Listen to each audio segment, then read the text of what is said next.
ሰላም ጤና ይስጥልን አድማጭ ተመልካቾቻችን፣ ሚያዝያ 15 2017 ዓ.ም የተለያዩ መረጃዎችና ዘገባዎችን ይዤ መጥቻለሁ። በዚህ ሰዓት በተለያዩ አካባቢዎች ያሉትን አሁናዊ ሁኔታዎች በተመለከተ እንዲሁም ደግሞ ሀገር አቀፍና ተዛማጅ መረጃዎችን ወደ እናንተ የማደርስ ይሆናል። እየተከታተላችሁ አብራችሁ እንድትቆዩ በአክብሮት ጋብዛለሁ።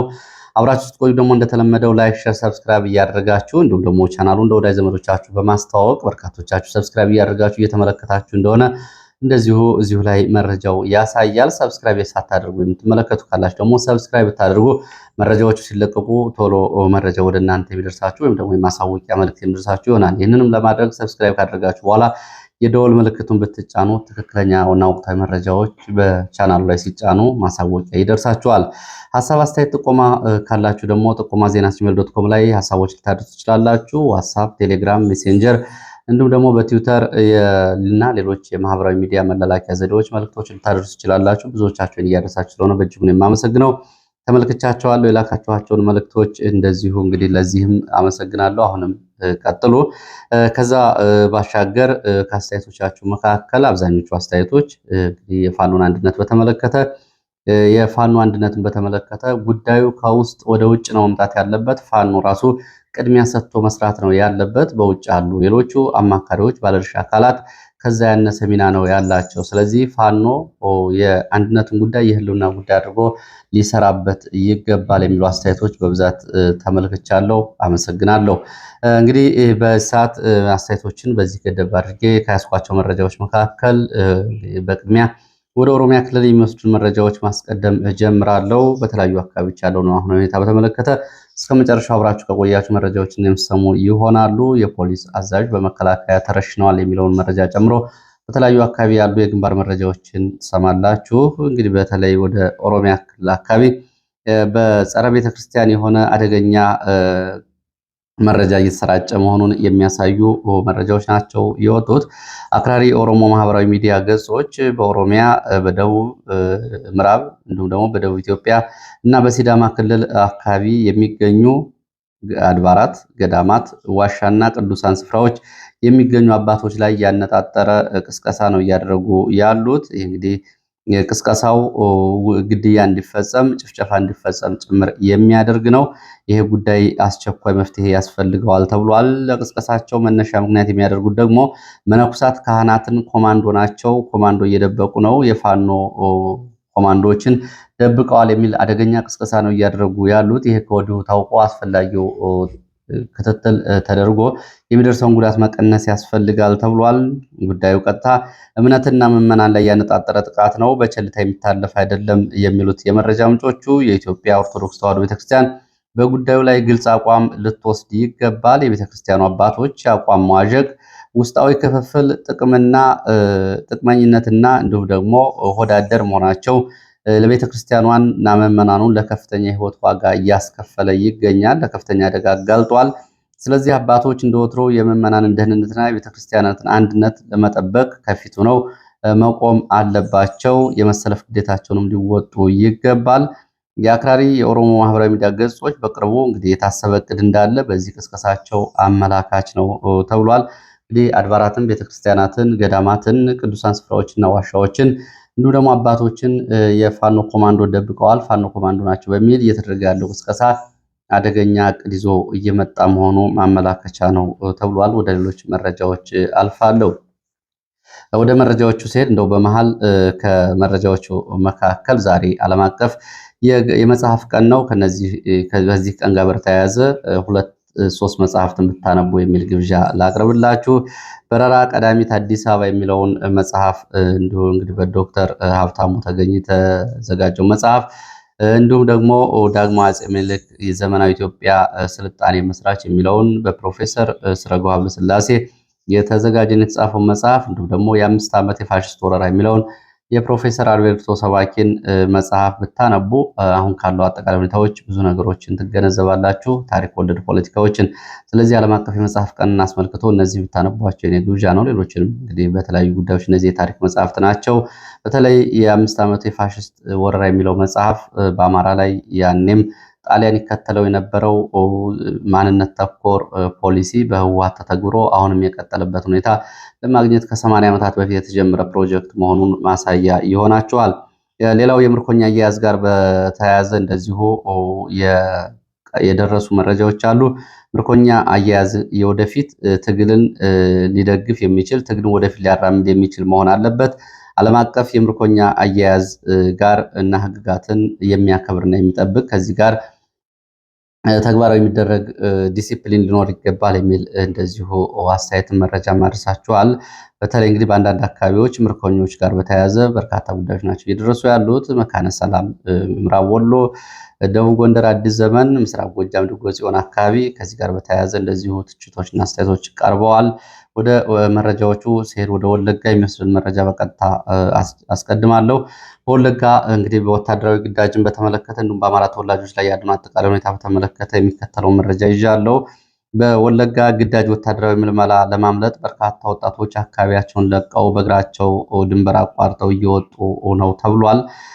በአካባቢው እንግዲህ የመንግስት ወታደራዊ ግዳጅ እና ታጣቂዎችም እንደዚሁ ወጣቶችን ወደ ጫካ ካልመጣችሁ ቤተሰቦቻችሁ ላይ በቀል እንፈጽማለን የሚለው ጉዳይ ጫና መፍጠሩን ተከትሎ የአካባቢው ወጣቶች ሶስተኛ አማራጭ እየተከተሉ ነው የሚገኙት። ወጣቶቹ በአማራጭነት ከሀገር መሰደድን መርጠዋል።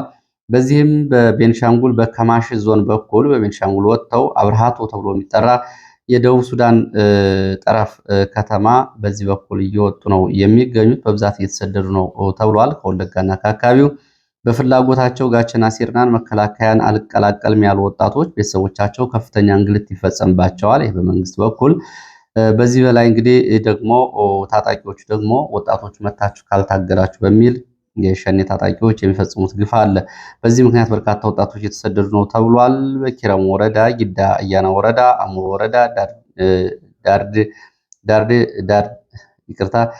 ጃርዴጋ ዳርቴ እንዲሁም ደግሞ ሌሎች አካባቢዎች ልጃችሁን ለውትድርና የማይሰጥ ቤተሰቦች ንብረታቸው እየተወረሰ ለሚሊሻና ለልዩ ኃይል ወጭ መሸፈኛ ይደረግ የሚለው በክልሉ መንግስት በተለይ ጸጥታ ኃይሎች የተላለፈው መመሪያም ነዋሪውን አማረዋል። በዚህ መንገድ ገቢ አግኙ በሚል ለሚሊሻዎቹ የተሰጣቸው ነፃ ትዕዛዝ የበርካታ ነዋሪዎችን ንብረት እንዲወድም እንዲዘረፍ አድርጓል። ሌላው ደግሞ ገንዘብ አላቸው የተባሉ የአማራ ተወላጆች በአካባቢው በርካቶቹ እየታሰሩ ነው የሚገኙት። ገንዘባቸው እየተወረሰ ይገኛል። ገንዘብ አልከፍልም ያሉት ደግሞ እየተገደሉ ነው የሚገኙት። ይህን የሚያደርጉትም እንግዲህ የጸጥታ ባለስልጣናት ናቸው። በዛሬው ዕለት እንኳ ፍስሐ እውነቱ የተባሉ የ80 ዓመት አዛውንት እስር ቤት ይገኛሉ። አሙሮ ወረዳ ገንዘብ አልሰጥም በማለታቸው ነው። ቀደም ብሎ ሰውየው በጣም ሀብታም የነበሩ ሰው ናቸው። የባንክ ሂሳባቸው ሲፈተሽ ምንም ገንዘብ የላቸውም። ስለዚህ የጸጥታ ኃይሎች ወስደው አስረው አሁን በሚሊዮን የሚጠጋ ገንዘብ ጠይቀዋቸዋል ነው የተባለው።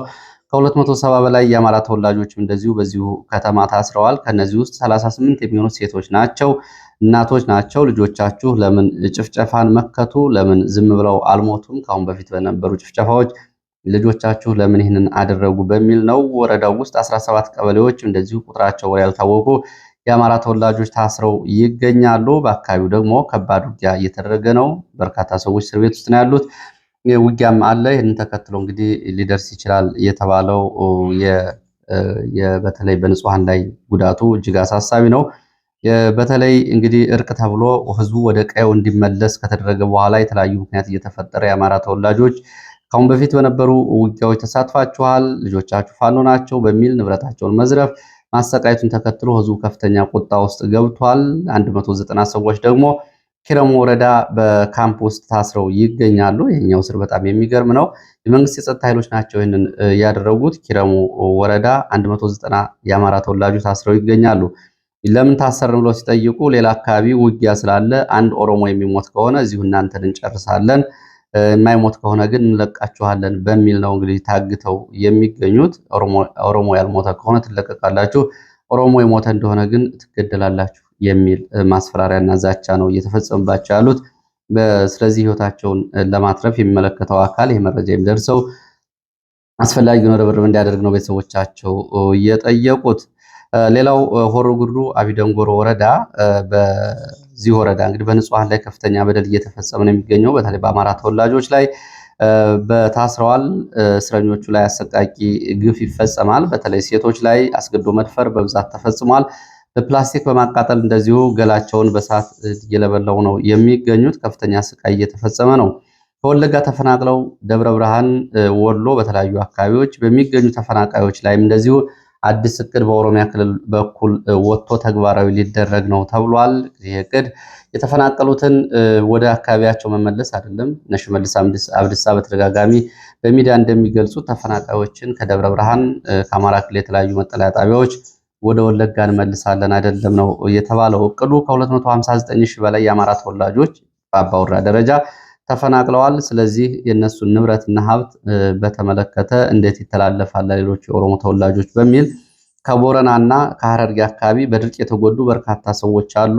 እነዚህን አምጥተን በተፈናቀሉ የአማራ ተወላጆች ቤቶች ውስጥ እናስገባለን፣ ቤታቸውንም ንብረታቸውንም መሬታቸውንም ለእነሱ እንሰጣለን በሚል መሬት እናከፋፍላለን በሚል የመሬት ካርታ የመረጃ ስራ እየተሰራ ነው ሲሉ የመረጃ ምንጮች ገልጸዋል። ይሄ ግልጽ የሆነ እንግዲህ ታስቦበት የተፈጸመ የማፈናቀል ተግባር ውጤቱ በዚህ እየተገለጸ ነው ብለዋል። እነ ሽመልስ ተፈናቃይ ይመለሳል የሚል ተደጋጋሚ አስመሳይ የሆነ ምላሽ ቢሰጡም በተግባር ግን እያደረጉ ያሉት ይህንን ነው። ስለዚህ ለሰዎቹ መፈናቀል ከነ ሽመልስ በላይ ተጠያቂ ሊሆን የሚችል የለም። እንግዲህ በአዲስ አበባም በሌሎቹ አካባቢዎችም የሚፈጸሙ መፈናቀሎች በልማት ስም እንዲሁም ደግሞ በህገወጥ የመሬት ወረራ ስም የሚፈጸመው መፈናቀል ማንን ታሳቢ አድርጎ እየተፈጸመ እንደሆነ ይሄ ማሳያ ነው ተብሏል። ህዝቡም ይህንን በመገንዘብ ሁኔታዎች በንቃት መጠበቅና መከታተል እንዳለበት ነው የአካባቢው የመረጃ ምንጮች ይህንን የገለጹት። ወለጋ አካባቢ ያሉ መረጃዎች እነዚህ ናቸው። ወደ ችሎት መረጃዎች ሲሄድ በትላንትናው ዕለት እንግዲህ 3 መዝገቦች የተጠረጠሩ የህሊናና የፖለቲካ እስረኞች ልደታ ከፍተኛ ፍርድ ቤት ቀርበዋል። የመጀመሪያው ዶክተር ወንዶሰን አሰፋ የመዝገብ 23 ተከሳሾች እንዲሁም ግን 2ቱ ፍርድ ቤት አልቀረቡም በጤና ምክንያት። እንዲሁም ደግሞ እነ መኳንንት አድማሱ 4 ተከሳሾች እና የኋላ እሸት የተባለ ደግሞ 1 ተከሳሽ ፍርድ ቤት ቀርበዋል። ሚያዝያ 14 በነበረው ችሎት እነ ዶክተር ወንዶሰን አሰፋን በተመለከተ እንግዲህ ምስክር ለማሰማት ነው አቃቢ ህግ ትላንትና ቀጠሮ አስይዞ የነበረው። ችሎቱን በዚህ ልክ ነው ተሰይሞ ባለው።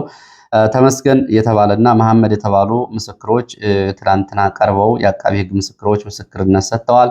ምስክርነቱ በተመለከተ እንግዲህ በርካታ መስቀለኛ ጥያቄ ቀርቦላቸውም ምስክሮቹ መመለስ አልቻሉም። በአቃቢ ህግ ስልጠና የተሰጣቸው ምስክሮች እንደሆኑ ነው ማረጋገጥ የተቻለው ብለዋል የመረጃ ምንጮቹ። መሐመድ አሊ የተባለው ከአማራ ክልል ኦሮሞ ብሔረሰብ ዞን የመጣው ምስክር የአቃቢ ህግ ምስክር 2014-2015 ወሰን ቁርቁር ተብሎ የሚጠራው አካባቢ ስለነበረው ግጭትና ስለደረሰው ውድመት ለፍርድ ቤቱ አስረድቷል። በዚህ መሃል እንግዲህ ጋዜጠኛ ጎበዜ ሲሳይን በተመለከተም እንደዚሁ ለአማራ ደህንነት ሲባል የኦሮሞ ብሔረሰብ አስተዳደር ዞን የሸኔ መሰብሰቢያ ሆኗል፣ መፍረስ አለበት የሚለውን የሚዲያ ንግግር ወስዶ ብሔረሰብ ዞኑ መፍረስ አለበት የሚለውን ንግግር ኦሮሞ መፍረስ አለበት በሚል ተርጉሞ ምስክርነት ሰጥቷል። ይህም እንግዲህ ብዙዎችን አነጋግሯል። የአቃቢ ህግ ምስክር ከብሔረሰብ ዞኑ ከመጡ ምስክሮች ጋር ተመሳሳይ ስልጠና እንደወሰዱ ትላንትና ሲናገሩት የነበረው ምስክርነት ያሳያል ነው የተባለው። ስላጣየ ውድመት እንግዲህ መስቀለኛ ጥያቄ ቀርቦ ስላጣየ ከተማ ውድመት ተጠይቆ ምስክሩ የማውቀው ነገር የለም ብለዋል። በአካባቢው በሽብር ቡድን የተነሳ የደረሱ ግጭቶችና እልቂቶችንም አላውቅም ብለዋል። በአካባቢው የተቃጠሉት የኦሮሞ ተወላጅ ቤቶች እንጂ የአማራ ተወላጅ ንብረት ቤት እንዲሁም በአማራ ተወላጆች ላይ የደረሰው ጉዳት የአብያተ ክርስቲያናት መቃጠልንም አላውቅም ሲሉ ነው ለአቃቢ ህግ በመስቀለኛ ጥያቄ እንግዲህ ጠበቆች ላቀረቡትና ተከሳሾች ላቀረቡት ጥያቄ የመለሱት። የጋዜጠኛ ጎበዜ ሲሳይ ነፃ ሀሳብ የዞኑ የሸኔ ቡድን መሰብሰቢያ ሆኗል የሚለው አቃቢ ህግ ለራሱ ፍላጎት እንግዲህ ስልጠና የሰጣቸው ነው ለምስክሮቹ ብሎ መውሰድ ይቻላል። እንግዲህ ከዚህ ጋር በተያያዘ በነገራችን ላይ ባለፈው እንግዲህ ምናልባት 1 ወር የማይሆነው ዘገባ ልትመለከቱ ትችላላችሁ። በአማራ ክልል በኦሮሞ ብሔረሰብ ዞን አስተዳደር ይንቀሳቀሱ የነበሩ የሸኔ ታጣቂዎች ለመንግስት እጃቸውን ሰጡ፣ በምህረት ገቡ የሚል ዘገባ ባለፉት 3-4 ሳምንታት ልታስታውሱ ትችላላችሁ። ወደኋላ ሄዳችሁ እነዚህ የሸኔ ታጣቂዎች በዞኑ ውስጥ ስለመኖራቸው ይሄ ማሳያ ነው። እነዚህ ደግሞ በርካታ ጥቃቶችን ፈጽመዋል። አጣየን ወደ 9 ጊዜ አውድመዋል። በአካባቢው ንጹሃን ላይ ጉዳት አድርሰዋል። በመንግስት የሚደገፉ ናቸው እነዚህ ታጣቂዎች። እነዚህ ታጣቂዎች የፈጸሙትን ግፍ አላውቅም ማለትና ዞኑ የታጣቂዎች መሸሸጊያ ሆኗል፣ ሊፈርስ ይገባዋል የሚለውን አስተያየት ፖለቲካዊ ክስ አድርጎ ማቅረብ ምን ያክል እንግዲህ ጉዳዩና እያንዳንዱን ጉዳይ የማንን ለመጠበቅና ማንን ለማውደም ፍርድ ቤቶችና አቃቢ ህግ ጭምር እየተከራከሩ እንደሆነ ያሳያል። ከዚህ ጋር በተያያዘ በኦሮሚያ ክልል እንግዲህ በበርካታ ሚሊዮን የአማራ ተወላጆች ይኖራሉ። አንዱም በአንድ አካባቢ እንኳ ቀበሌ አይደለም የራስ አስተዳደር እንዲኖራቸው እንኳ አልተፈቀደም። ከዚህ መካከል እንግዲህ በኩታ ገጠም እንኳ አማራ ይበዛባቸዋል የተባሉትን ዞኖችና ወረዳዎችን በኦሮሚያ ክልል እያፈረሱ ነው የሚገኙት። ከነዚህ ውስጥ እንግዲህ በአርሲ እንደ መንግስት የህዝብና ቤት ቆጠራ መረጃ እንኳ ከሆነ 59% የሚሆነው በዞኑ ደጋማ አካባቢ የሚኖረው የአማራ ህዝብ ነው። እነዚህ በ7 ወረዳዎች የሚኖሩ ናቸው። እነዚህ ወረዳ አልተሰጣቸውም። በወለጋ ያለውን አጠቃላይ ሁኔታም እንደምትረዱት ነው። አንድም ቦታ አስተዳደር አልተሰጣቸውም። እንግዲህ አስተዳደር ውስጥ ባሉት እንኳ ታጣቂዎችን እየሰበሰቡ ለአማራ ደህንነት ሆነዋል። ይሄ ዞን ቢፈርስ ይሻላል የሚል የሚዲያ አስተያየትን ወስዶ ለፍርድ ቤት ኦሮሞ ይፍረስ ብሏል ብሎ ማቅረብ ምን ያክል ሞራል የጎደለውና የማን እንደሆኑ የፍርድ ቤት ተቋማቱ፣ የአቃቢ ህግ ተቋማቱ እና ሌሎች የመንግስት ተቋማት ለማን እያገለገሉና ለማን ውግንና እንዳላቸው ይሄ ማሳያ ነው። ወደ ሌሎች ተከሳሾች ጉዳይ ስንሄድ እነ መኳንንት አድማሱ የዋስትና ክርክር ጉዳይ ነበር ትላንትና ቀርበው የነበረው። ተጠርጣሪዎቹ በዋስትና ቢወጡ ከፋኖ ጋር ይገናኛሉ፣ መሳሪያ ያዘዋውራሉ በሚል አቃቢ ህግ የዋስትና መብታቸው እንዲከረከር ብርቱ ክርክር አድርጓል። አቃቢ ህግ ጠበቆችም የተጠረጠሩበት ወንጀል ዋስትና አያስከለክልም፣ ስለዚህ በውጭ ነው ከስር ተፈተውና በዋስትና ተለቀው ክርክሩን መከታተል ይችላሉ የሚል ብርቱ ክትትል አድርገዋል። ችሎቱ ግን የጠበቆቹን ሳይሆን የአቃቢ ህግን ክርክር ሰምቶ ተለዋጭ ቀጠሮ ሰጥቷል። ሌላው የኋላሸት የተባለው ተጠርጣሪ ነው። አዲስ አበባ ፖሊስ ኮሚሽን 3ኛ ተብሎ ቢጠራው እስር ቤት የሚገኝ ነው። ትላንትና ፍርድ ቤት ቀርቦ በተመሰረተበት ክስ ላይ የእምነት ክህደት ቃሉን እንዲሰጥ ተጠይቋል። በዚህ እንግዲህ የእምነት ክህደት ቃሉን ሲሰጥ የቀረበውን ጉዳይን ያልፈጸምኩም የሚል ምላሽ ነው የሰጠው። ፍርድ ቤቱ ተለዋጭ ቀጠሮ ሰጥቷል ነው የተባለው። መረጃዎችን ቀጥላለው። ወደ ተለያዩ አካባቢዎች የሚወስዱ መረጃዎች ይዣለሁ። ከዛ በፊት ግን በሰብአዊ እንዲሁም ደግሞ ከሰብአዊነት ጋር በተያያዘ እርዳታ ፈላጊዎችና በኢትዮጵያ ውስጥ ከዚህ ጋር በተያያዘ በርካታ ወገኖች በረሃብ ህይወታቸው ሊያልፍ ነው የሚለውን የዓለም አቀፍ ድርጅቶችን መግለጫ በተመለከተ ያለውን መረጃ ወደ እናንተ ላድርስ። ተፈናቃዮችንም በተመለከተ የሰብአዊ ጉዳይ መረጃዎች ናቸው። በአማራ ክልል የተፈናቃይ ቁጥር እንግዲህ እየጨመረ እንደሆነ ነው የሰሜን ወሎ ዞን አስተዳደር የገለጸው። በሰሜን ወሎ ዞን የምግብ ዋስትና ቢሮ ተፈናቃዮች ቁጥር ከአቅም በላይ ሆኖብኛል ብሏል። 7000 አዳዲስ ተፈናቃዮች ከሱዳን ወደ ዞኑ መግባታቸው እንደዚሁ ለአሃዱ ሬዲዮ ገልጿል። የሰሜን ወሎ አስተዳደር ምግብ ዋስትና ጨምሮም እንደገለጸው ለ6 ወራት የተቋቋሙ መጠለያ ካምፖች 7 ዓመታትን በመጠለያነት ስላገለገሉ ሸራዎቹ ተቀዳደዋል። ካምፖቹ እንደዚሁ አገልግሎት ጊዜያቸውን ጨርሰዋል። በዚህ ምክንያት በርካታ ተፈናቃዮች ለችግር ተዳርገዋል ሲል ነው የገለጸው። መጪው ክረምት መምጣቱን ተከትሎ በርካታ ተፈናቃዮች በአስቸጋሪ ሁኔታ ውስጥ እንግዲህ ህይወታቸውን ሊያሳልፉ ይችላሉ።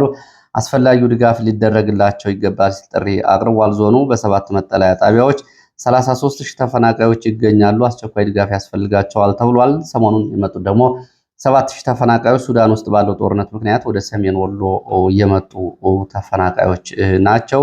እንግዲህ በርካታ ተፈናቃዮች ካሉባቸው የአማራ ክልል አካባቢዎች ደቡብ ወሎ፣ ሰሜን ወሎ፣ ሰሜን ሸዋ፣ ምዕራብ ጎጃም እንዲሁም ደግሞ ደቡብ ጎንደር እና ማዕከላዊ ጎንደር የሚጠቀሱ ናቸው። በበርካታ አካባቢዎች በርካታ ተፈናቃዮች ይገኛሉ። እንግዲህ ከላይ እንደገለጽ ነው መሬታቸውን ደግሞ እና ሽመልስ አብዲሳ ለሌሎቹ ለመስጠት ነው እየተንቀሳቀሱ ያሉት። ከዚህ ጋር በተያያዘ ዓለም አቀፍ የምግብ ድርጅት 10 ሚሊዮን ኢትዮጵያውያን አስቸኳይ የምግብ እርዳታ ያስፈልጋቸዋል ብሏል። በገንዘብ እጥረት 650 ሺህ ኢትዮጵያውያን ሊደርሳቸው የነበረው ምግብ እንደዚሁ ተቋርጧል ተብሏል። 4.4 ሚሊዮን እናቶች እርጉዝ የሚያጠቡ እናቶች እና ህፃናት ለከፋ ችግር ተጋልጠዋል ተብሏል። በኦሮሚያ ክልል በተለይ በኦሮሚያ በሶማሊያ እና በትግራይ ክልል አፋርን ጨምሮ በእነዚህ አካባቢዎች ከፍተኛ የሆነ የህፃናት መቀንጨርም ተከስቷል ነው የተባለው። የህፃናት መቀንጨር ተብሎ ከተሰለው ዓለም አቀፍ ስሌት በእጅጉ ያሻቀበ 15% የሚሆኑት ህፃናት ቀንጭረዋል ነው የተባለው። በምግብ እጥረት በአማራ ክልል በጦርነቱ ምክንያት የእርዳታ አቅርቦት ችግር መስተጓጎሉን እንደዚሁ ዓለም አቀፉ የምግብ ድርጅት ገልጿል። በዚህም እርዳታ ማድረስ እንዳልቻለ ነው የገለጸው። 3.6 ሚሊዮን ኢትዮጵያውያን የሚቀርብ እርዳታ በቅርቡ ይቋረጣል ተብሏል። ይሄ ደግሞ ዓለም አቀፍ ለጋሾች እርዳታ በወቅቱ ባለማቅረባቸው ነው ተብሏል። ብልጽግና ደግሞ እንግዲህ ለጉዳዩ ትኩረት አልሰጠውም ነው የተባለው። ብልጽግና እንግዲህ ኢትዮጵያን በተመለከተ በክረምትና በበጋ የመስኖ የስንዴ ልማት ከፍተኛ የስንዴ አምራች በመሆን በአፍሪካም ቀዳሚ ነች፣ ውጭም ኤክስፖርት እያደረገች ትገኛለች የሚለውን የብልጽግና ገጽታ ላለማበላሸት እስካሁን ድረስ ይህን በተመለከተ ጉዳዩ ከጠረጴዛ ያለፈ አይደለም ነው የተባለው። እንግዲህ ከእርዳታ ጋር በተያያዘ ያለውን አጠቃላይ ሁኔታ የሚያሳይ ነው። ወደ ሌሎች መረጃዎች ሲሄድ እንግዲህ የግንባር መረጃዎችን ነው የማስከትለው። ወደ መተማ የሚወስደን መረጃ ላስከትል። መተማ መንዶካና ፎደፎር ተብሎ በሚጠራው አካባቢ ትላንትና ለሁለት ቀናት በዘለቀው ከባድ ውጊያ ከፍተኛ ሰብአዊ፣ ቁሳዊ፣ ወታደራዊ ጉዳት ደርሷል። ውጊያው ምሽቱን ቆሟል ነው የተባለው። እንግዲህ ያልተነሱ አስከሬኖችም ዛሬ መኖራቸውን የመረጃ ምንጮች ገልጸዋል። ወደ ደለጎ መንገድ ዛሬ በዚሁ አካባቢ ከፍተኛ ውጥረት አለ። ወደ ቋራ የሚወስደው መንገድ መዘጋቱን ተከትሎ ከፍተኛ ወታደራዊ ስምሪትን በአካባቢው ይታያል። ይህን ተከትሎ ከፍተኛ ውጥረት አለ ነው የተባለው። ትላንትና ፎደፎር ተብሎ የሚጠራው አካባቢ በነበረው ውጊያ እንግዲህ ወታደራዊ አዛዦችን ጨምሮ የመንግስት ኃይሎች ከፍተኛ ጉዳት ደርሶባቸዋል። በዚህ ውጊያ እንግዲህ ከተገደሉት መካከል ወታደራዊ አዛዥ ስማቸው እና ማዕረጋቸው እየተጣራ መሆኑን ነው የመረጃ ምንጮች የገለጹት። ሌላው ሰሞኑን ተከታታይ መረጃዎች እናቀርባት የነበረው ደቡብ ጎንደር እብናት ወረዳ የሚወስድን መረጃ ነው።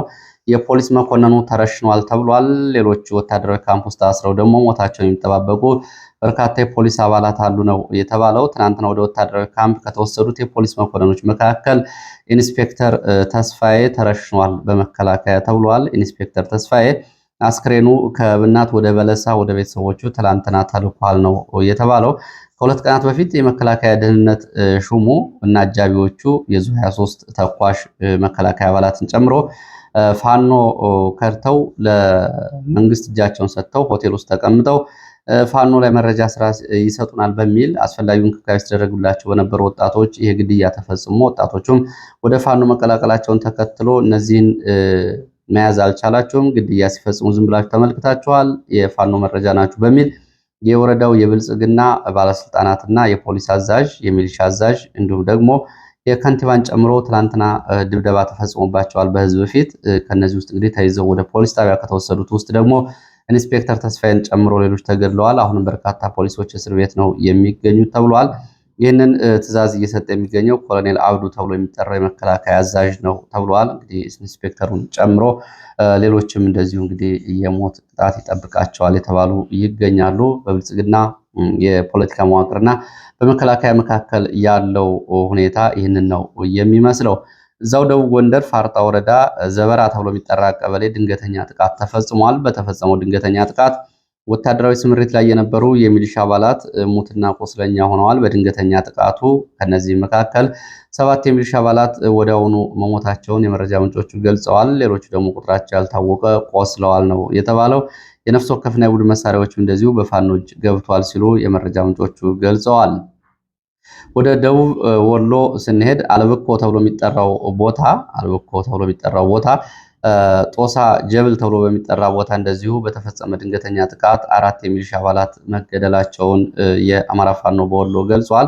የአማራ ፋኖ በወሎ ጨምሮም በርካቶቹ መቁሰላቸውን ገልጿል። ከደሴ ከተማ በቅርብ ርቀት በሚገኝ ቦታ ነው የደፈጣ ጥቃት የተፈጸመው። ቦታውም ከደሴ 10 ኪሎ ሜትር እንደሚርቅ ነው የመረጃ ምንጮቹ የገለጹት።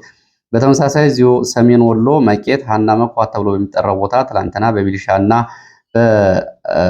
በአድማ ብተናና በፋኖ መካከል ብርቱ ውጊያ ሲደረግ ነበር ያረፈደው። አርቢት ወይም ደግሞ ጋሸና አቅራቢያ አጤ ውሃ ተብሎ የሚጠራው አካባቢ አንድ የተገደለን የሚሊሻ አባል አስከሬን ይዘው ሲሄዱ በነበሩ የአድማ ብተናና የሚሊሻ አባላት ላይ በተከፈተው ጥቃት ሀና መኳት ሰሜን ወሎ ትላንትና 18 በላይ የፖሊስ የአድማ ብተና አባላት ሞትና ቁስለኛ መሆናቸውን ከሰሜን ወሎ መቄት አካባቢ ያሉ የዓይን እማኞች ለኢትዮ ፎከስ ገልጸዋል። ከነዚህ መካከል 3ቱ ወዲያውኑ መሞታቸውን ነው የገለጹት የአድማ ብተና አባላት። ሌሎች ደግሞ ቆስለው በወልዲያና በመቄት የሕክምና ጣቢያዎች ይገኛሉ። 15 የሚሆኑ የነፍስ ወከፍ መሳሪያዎችን በፋኖ እጅ ገብተዋል ነው የተባለው። ጭላት እየተባለ የሚጠራው የሚሊሻ አዛዥም እንደዚሁ ትናንትና በነበረው ውጊያ ለጥቂት ነው ከሞት የተረፈው ተብሏል። ቁስለኞቹ እንግዲህ ወደ ፍላቂት ትናንትና ረፋድ ነው እየተመለሱት። እስከ እኩለ ቀን ድረስ ውጊያውም ቀጥሎ እንደነበር የመረጃ ምንጮቹ ጨምረው ገልጸዋል።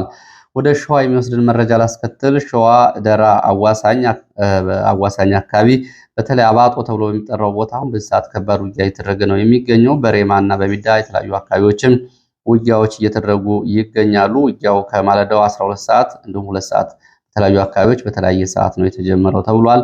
ወደ ሬማ ከተማ ዋሶ ተብሎ ከሚጠራ አካባቢ ተከታታይ ዙ 23 እየተተኮሰ ነው የሚገኘው። ከደራ ወደ ሚዳ ተጨማሪ ኃይል እየተጓጓዘ ይገኛል ተብሏል። ሰሞኑን ሬማ የነበረው ኃይል ወደ ጃማ ወረኢሉ መሄዱን የመረጃ ምንጮቹ አስታውሰው ተተኪ ኃይል ከደራ ወረዳ ሰሜን ሸዋ እንግዲህ ኦሮሚያ ክልል ተብሎ ከሚጠራው የደራ ወረዳ አካባቢ ወደ ሚዳና አካባቢው እየገባ ነው ሲሉ ነው የመረጃ ምንጮቹ እየገለጹት።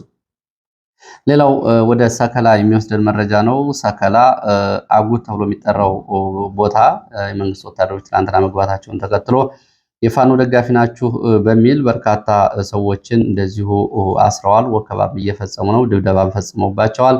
በርካታ የንብረትም እንደዚሁ በመኪና እየተጫነ ነው ሲሉ ነው የመረጃ ምንጮቹ እየገለጹት። ይህ እንግዲህ አጉትና አካባቢ ነው። ይህንን ተከትሎ በአካባቢው ከፍተኛ ውጥረት እንዳለም የመረጃ ምንጮቹ ገልጸዋል። ወደ ሌሎች መረጃዎች እሄዳለሁ።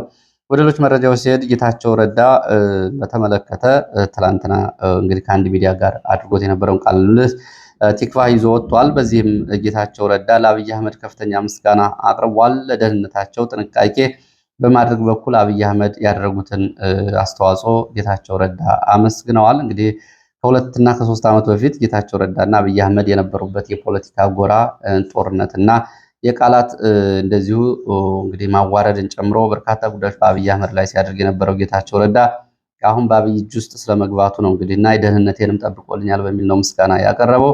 የትግራይ ህዝብ በድጋሚ ጦርነት ውስጥ እንዳይገባ የሚችለውን ጥረት አድርጋለሁ ብሏል ጌታቸው ረዳ። የግድያ ሴራ ተሸርቦበት እንደነበረም እንደዚሁ በመቀሌ ይህንን ገልጿል። በዚህ የግድያ ሴራ እና በሌሎች ጫናዎች ግን ከትግራይ ፖለቲካ ፈጽሞ አልወጣም፣ ትግራይን ፖለቲካ የማስተካከል ኃላፊነቴን እቀጥላለሁ ነው ያለው። በትግራይ ህግ አልባ ስርዓት ቅድሚያ የሚሰጠው ጉዳይ ነው። እኔን መሸኘትና እንዲሁም ደግሞ ለእኔ ሽልማት መርሃ ግብር ማድረግ ተቀባይነት የለውም በሚል ውድቅ አድርጎታል። የክልሉ ሌቦች ህገወጦች አደብ እንዲገዙ ለሚደረጉ ጥረቶች በግንባር ቀደምትነት ዛሬም እንደ ትላንቱ እሰለፋለሁ ብሏል ጌታቸው። የፕሪቶሪያ የሰላም ስምምነት እንዲፈጸምና ጫፍ እንዲደርስ አበክሬ እሰራለሁ ብሏል ጌታቸው። እንግዲህ ይሄ ጌታ ትግራይ አካባቢ ያለው ሁኔታ የተመለከተ ነው። የአሜሪካ የውጭ ጉዳይ ሚኒስትር ወደ ምስራቅ አፍሪካ ሊያደርጉት የነበረውን ጉብኝት ሰርዘዋል። የአሜሪካ የውጭ ጉዳይ ሚኒስትር ሮቢዮ ወደ አዲስ አበባና ናይሮቢ ሊያደርጉት የነበረውን ጉብኝት እየሰረዙት የኬንያው ፕሬዝዳንት ዊሊያም ሩቶ ወደ ቻይና ለጉብኝት መሄዳቸውን ተከትሎ ነው። ናይሮቢው ወይ ደግሞ የኬንያው ፕሬዝዳንት ዊሊያም ሩቶ ከኤፕሪል 22 ጀምሮ ትላንት ማለት ነው ጀምሮ ወደ ቻይና ለጉብኝት መሄዳቸውን ተከትሎ የአሜሪካው የውጭ ጉዳይ ሚኒስትር የምስራቅ አፍሪካ ጉብኝታቸውን ሰርዘዋል ነው የተባለው። ሌላው ጅቡቲን የተመለከተ ነው። በጅቡቲ በህገወጥ ነዋሪ ናቸው በሚል ወይም ደግሞ የመኖሪያ ፍቃድ የላቸውም በሚል በርካታ ዜጎችን ጅቡቲ ለማስወጣት ከሀገሯ እንቅስቃሴ እያደረገች ነው የምትገኘው። በተለይ ኢትዮጵያውያንን በተመለከተ የመውጫ ጊዜ እንዲራዘም የኢትዮጵያ ኤምባሲ ያቀረበው ጥያቄ በጅቡቲ መንግስት በኩል ተቀባይነት አላገኘም፣ ውድቅ ተደርጓል ነው የተባለው። በጅቡቲ እንግዲህ ከ500 ሺህ እስከ 1 ሚሊዮን የሚገመቱ ኢትዮጵያውያን በተለያዩ የስራ ዘርፎች ተሰማርተው ይገኛሉ። እንግዲህ እነዚህን የመኖሪያ ፍቃድ የላቸውም በሚል ከነዚህ ውስጥ እንግዲህ ብዙዎቹን ለማባረር እንቅስቃሴ የተደረገ መሆኑን ነው መረጃዎች የሚያሳዩት።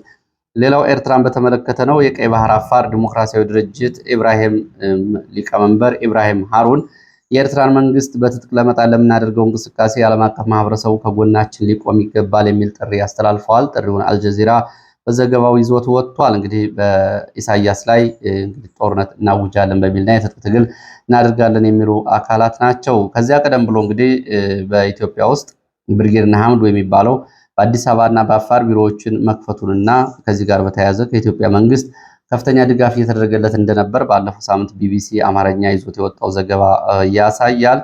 በዚህም እንግዲህ ከዛም ቀደም ብሎ ጥር ላይ ከዚህ ጋር የተያያዘ ማለት ነው ጥር 2017 ሰማያዊ ማዕበል እየተባለ የኤርትራን መንግስት የሚቃወምና ኤርትራን ኢሳያስን በኃይል ለመጣል የሚደረግ ንቅናቄ ኮንፈረንስ በአዲስ አበባ ሚሊኒየም አዳራሽ በኢትዮጵያ መንግስት ፍቃድ መደረጉ ይታወቃል። የኢትዮጵያና የኤርትራ ጉዳይ አሁን ወደ ከፍተኛ መካረር እየገባ መሆኑ እንግዲህ ካሁን በፊት የወጡ መረጃዎች ያሳያሉ።